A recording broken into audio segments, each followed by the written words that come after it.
Hello, this video is about the Hornby Advanced Passenger Train. Now, I've got a Hornby Advanced Passenger Train which I got back in the 80s. I got the one with the full yellow ends, second hand. It's a little bit play worn. It's been run quite a bit actually. They tend to run fairly fast. They reproduce the tilt, and they've got this power car with a dummy pantograph, which gladly I've got because these can be quite tricky to find otherwise if you lose them. Some damage to the wires on the top of the power car, but I plan to just fix this with the bit of plastic which I've still got that broke off, and some super glue, so that's not a problem. Yeah, the coaches they tilt very well as they're going around the bends. This is done with little ramps underneath the coach. I'll just show you. See here that on this end's probably the best end to show it. A minute. You got these little ramps, and they tilt the bogey so that it tilts into the curve. It's quite ingenious and quite simple.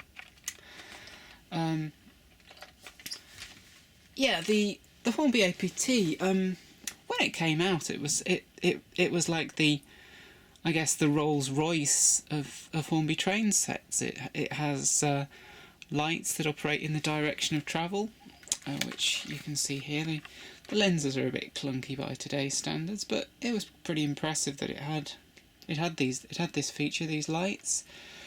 This was done with some LED diodes, light emitting diodes, wired to a pickup on this driving trailer second.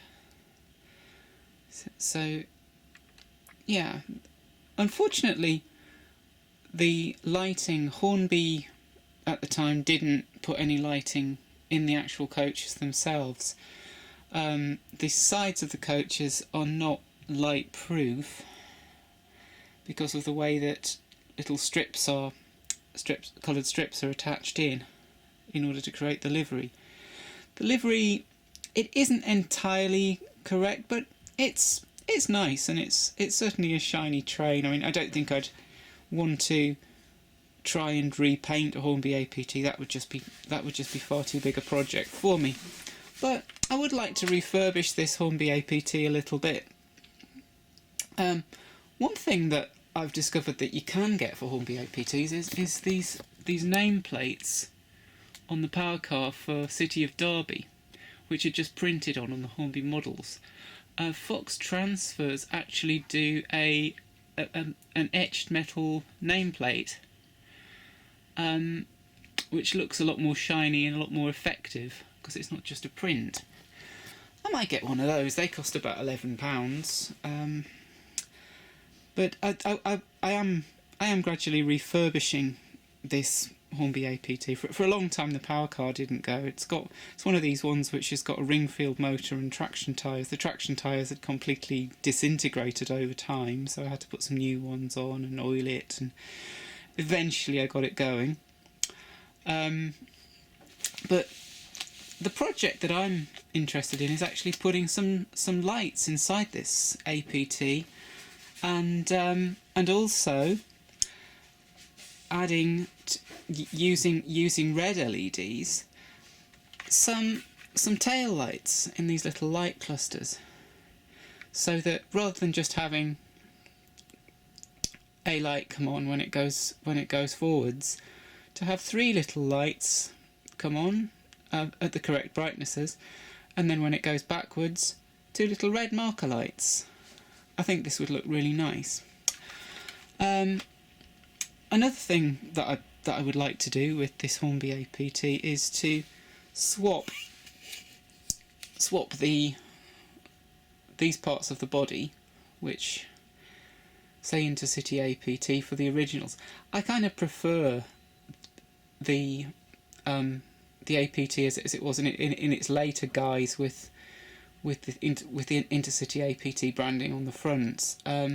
there are a few issues with with the way that Hornby did this. They put their cant rail stripe a bit too high at the end. It should just go level with the coach, and the black area shouldn't be quite as high as it goes. It should be just a little way off the window. But I still think they look good. I still think they look very good and very striking as models. So I'm probably still going to go with this without going for a full repaint, which I just can't be bothered to do. And besides, it's quite a collectible model. I wouldn't want to really change it too much. Call me nostalgic. A good thing about the Hornby APTs is because they have lights in the direction of travel on the leading vehicle, it's possible to get these off eBay. A lot of people buy the Hornby APT and then they do cut and shut jobs to create more intermediate carriages using the little articulated bogies that snap together, meaning they've got lots of these other powered bogies left over, which make their way onto eBay quite cheaply. I think I paid about £3.50 for two, which is pretty reasonable. And of course the wires aren't really long enough for what I want, so I'm gonna solder some new wires onto these pickups, so that I can add pickups to the coach with the guards compartment through here.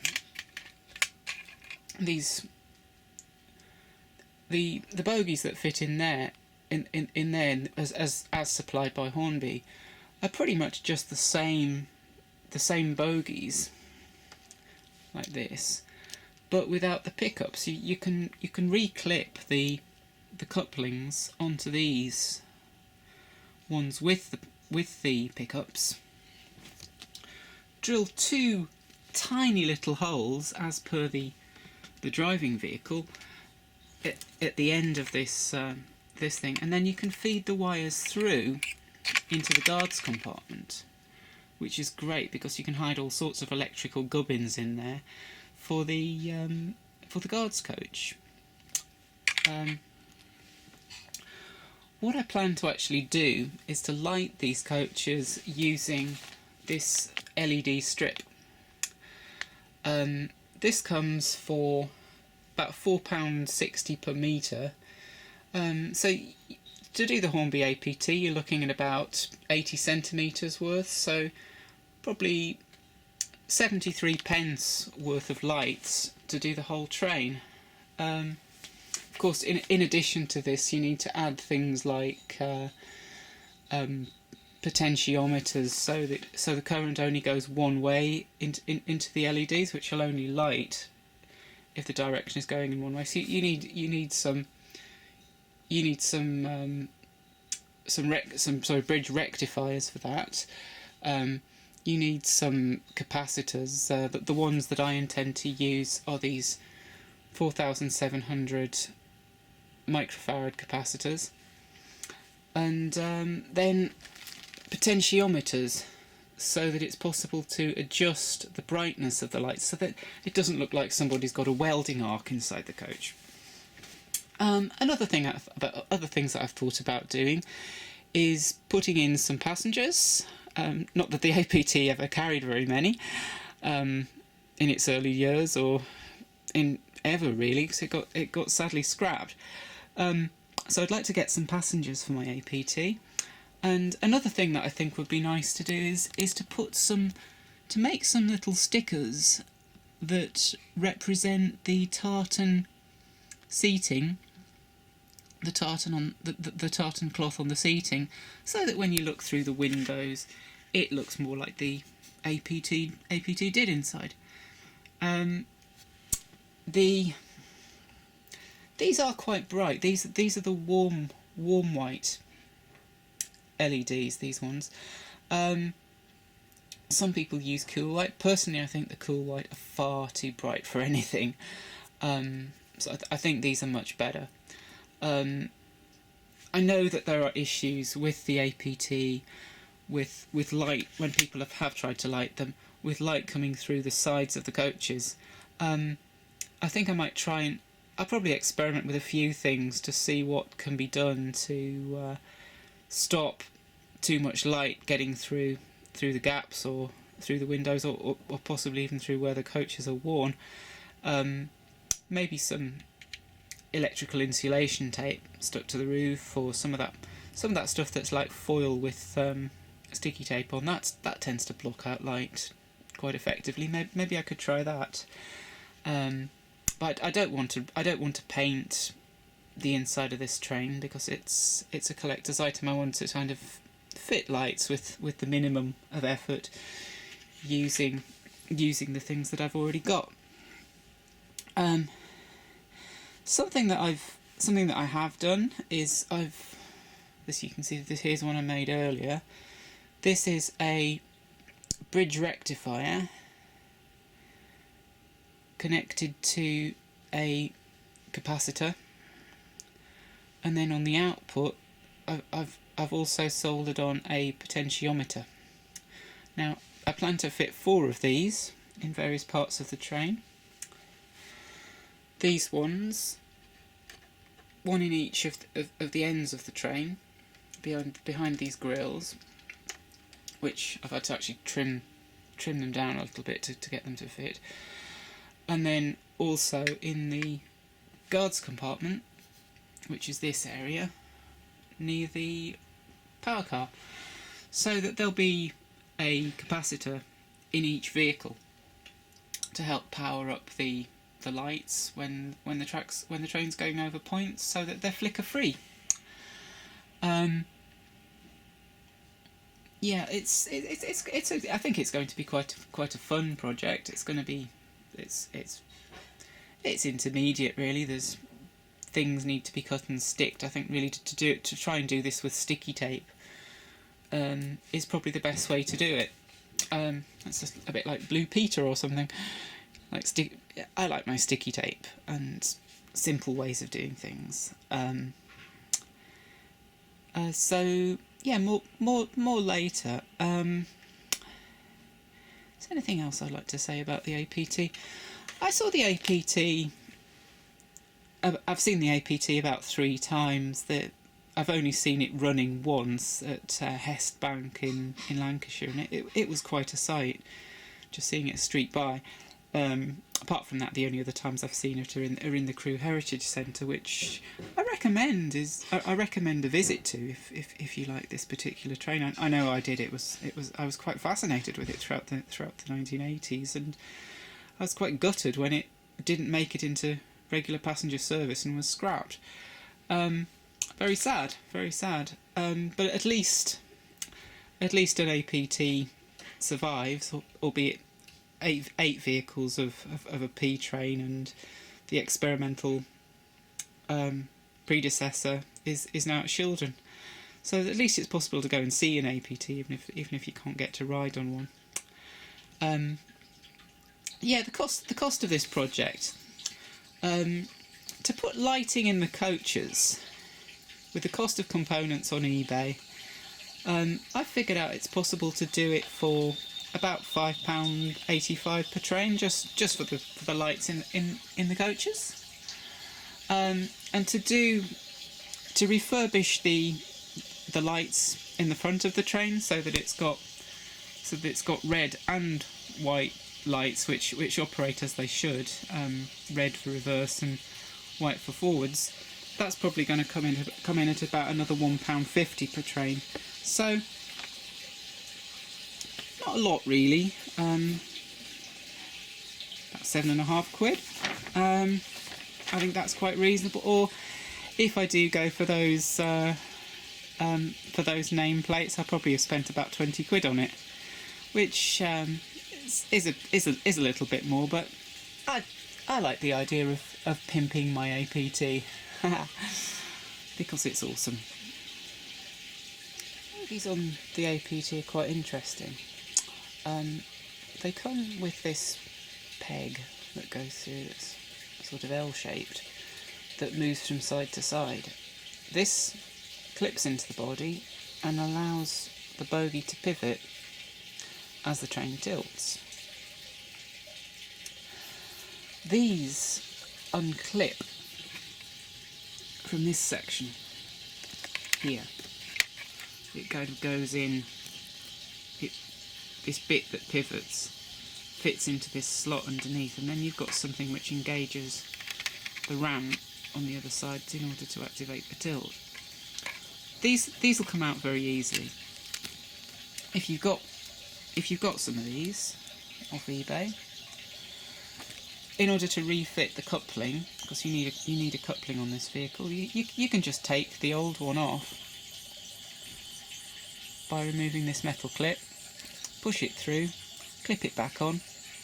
It takes seconds. Really easy. So that part's not too hard. Well, there's a little soldering job to put some longer wires on here, because you want some longer wires to go into your compartment to go to the capacitor. I might actually build something so that this capacitor doesn't rattle around, or possibly just use blue tack. That's really easy. In order to, so that things are steady, so that the train runs steadily. And these lights, they'll just simply solder onto the capacitor and stick into the roof when the train's ready for final assembly, after the people and the seat fabric stickers have been applied. Okay, I've just gone and done a bit of work on this. I took the old wires that were on these bogies off, and which were little bits of yellow wire as per the end of the train, like these kinds here. See it, yellow. I took those off, these spare bogies that I got on eBay, and I've added some very fine wire that was in some headphone cable onto the bottom. They're soldered on now. I might put a bit of epoxy resin around that solder, going up to the layer of the plastic around the wire, just so that the plastic and the wire are gripped a bit tighter.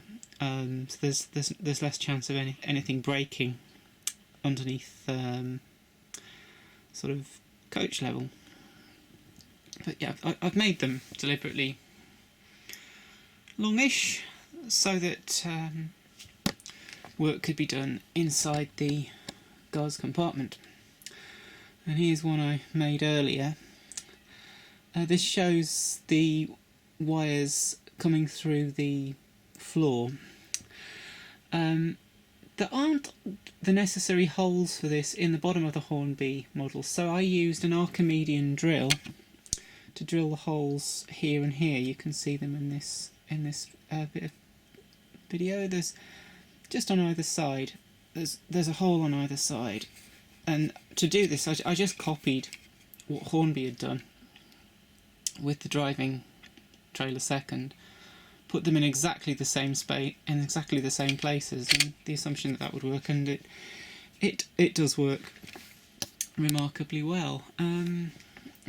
I've tried soldering the wires onto the AC input for the capacitor, and tested it, and power is getting through, so I'm quite pleased. So I decided to do another one. So I've got both of the brake coaches done, and I'll just feed those wires through so you can see the effect repeated. Here we are. I've just clipped this little thing, this bit that the chassis rolls around on. It's quite tight to clip it in. I'm not going to glue where the wires come through the floor, because they need to have play, because the vehicle tilts, as you can see. Tilts. So you don't want the wires to prevent the vehicle from tilting. And then I'll attach another capacitor, bridge rectifier and potentiometer within this guard's compartment too. And hello again. Yeah, there's been a little bit of progress since the last clip I filmed. I'm probably going to edit these all together, so you'll just see it as a long thing on putting lights in an APT. Yeah, I've now taken all of the 4 vehicles that I'm going to use apart. So these are just rested on top of the vehicles. You can see on the inside I've just stuck. You can peel off the sticky tape a little bit for these lights, just at either end, just to sort of see what the light is going to look like on the trains. And this is what. So you're going to see in a few minutes what it looks like when it's just 12 volts are put directly into the into the bulbs. So I'll just ask my assistant here to power up one of the coaches.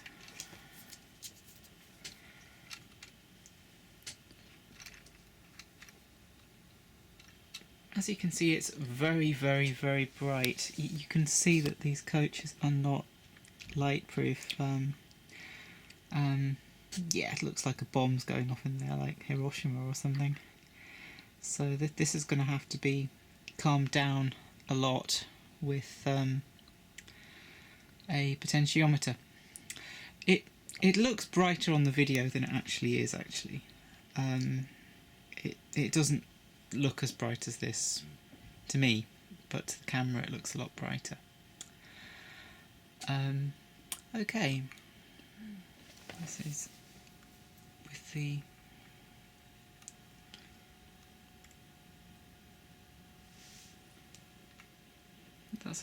that's considerably better. It still looks a lot brighter. Yeah, that gives an impression of, I think that's supposed to be what it looks like with the voltage limited. I now have the potentiometer and the capacitor connected. As you can see, that's considerably dimmer. That's a lot better. It's going to take a lot of work to get the coach light-proofed appropriately. As you can see, there's just far too much light coming out of there, but that's more kind of the brightness that the light should be. I mean, imagine the coach with some nice stickers to represent the tartan, and some people with that light more permanently attached. I think it's going to look very nice. But yeah, they are going to take a lot of work to get them right. But I think that's quite good progress for today. And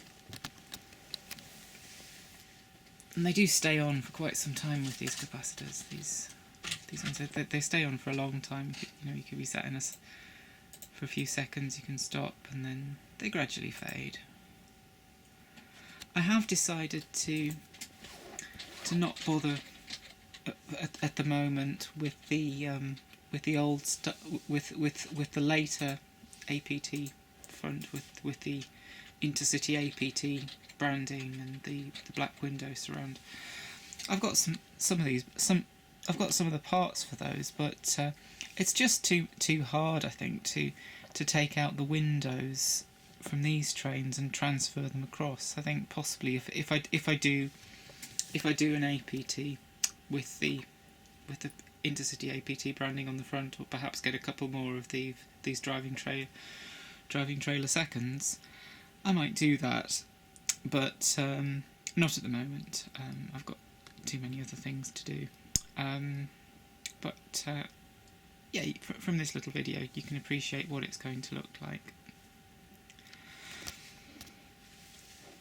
Something else I'm going to do is I'm going to change the wires that I initially soldered onto the lighting strips. This wire is far too thick, but this wire is, I think from some sort of audio cable, is much more flexible and much easier to stuff in the carriages once the soldering and assembly is complete.